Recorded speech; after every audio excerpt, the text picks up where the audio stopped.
found a dog. Mom, Paul, you're not bringing a stray dog up here.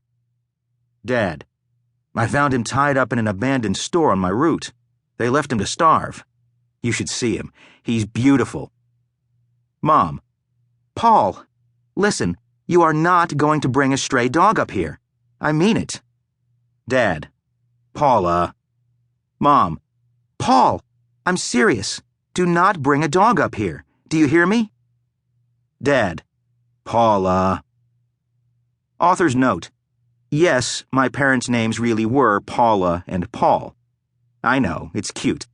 I now return you to my partially imagined phone conversation, already in progress.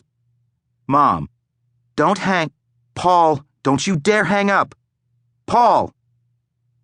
The bungalow we rented was basically one large bedroom, a bathroom, a small kitchen, and faded linoleum as far as the eye could see. My brothers and I slept on 3 single beds in the bedroom, and my parents slept on a trundle bed in what was essentially the dining area. Lying in our beds that night, doing a far from Oscar-worthy job of pretending to be asleep, we knew something big was going to happen when my dad got home. The telltale sound of tires slowly crunching on gravel told me that something had arrived. Smack went the warped screen door, and then a little gasp escaped from my mom's throat. I think it's worth noting here that my mom wasn't much of a gasper. She was more a student of the yelling, bordering on screaming school of demonstrative exclamations, Brooklyn campus. But there was no yelling. In fact, there wasn't a sound. After a pregnant pause, and I mean like 10 days past due date pregnant, and with no fanfare at all, the door to our bedroom slowly opened. Silhouetted from behind by the humming fluorescent light in the kitchen, entered a large, 4-legged shadow. And I mean large, as in, are we absolutely sure this thing is a dog? My first instinct, which at the time, and even today, certainly seemed like the right call, was to crap in my pajamas. My second instinct was to lay deathly still and do everything in my power to prevent my first instinct from actually happening, which, I'll be honest with you, was very touch and go. Play dead and he won't hurt you. My weekly viewing of Mutual of Omaha's Wild Kingdom every Sunday night was finally paying big dividends.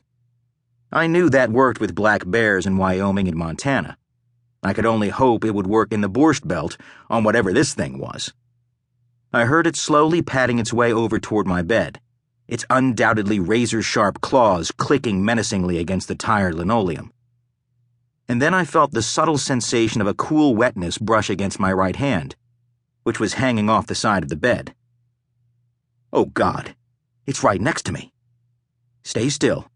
Don't breathe. And the no crapping in your pajamas thing still stands, Marlon Perkins. And then it began to sniff me. It worked its moist, rubbery nose along each of my fingers, and then placed its muzzle in the cup of my palm, where, after a second or two, it loudly exhaled and broke contact with my skin. While my eyes remained welded shut, I didn't need to see the creature to know what it was now doing. Nothing. It was just standing there. I could sense its largeness occupying the space in what was now a much smaller room. And just when I thought I would burst out in tears from the suspense, I felt a big, slippery tongue begin to slowly lick the back of my hand. Licks that at first felt coarse, but then caressing. In that moment, with the most common of canine gestures, this sad, stray creature which we would learn had been left to die alone, tied up in an abandoned bodega in Williamsburg, Brooklyn, ceased being a sad, stray creature, and instead became our dog. And he was telling me, in the only way he knew how, that I had nothing to fear. That I could open my eyes and my heart. And if my family and I were game, he would gladly spend the rest of his life thanking us for saving it. We were game. We named him King. I never imagined that the feelings I had for King would still reside within me more than 40 years later. To this day, every time my daughter Emily sees a German Shepherd, without fail she always asks, "Daddy, does he remind you of King?" Yes, baby, he does.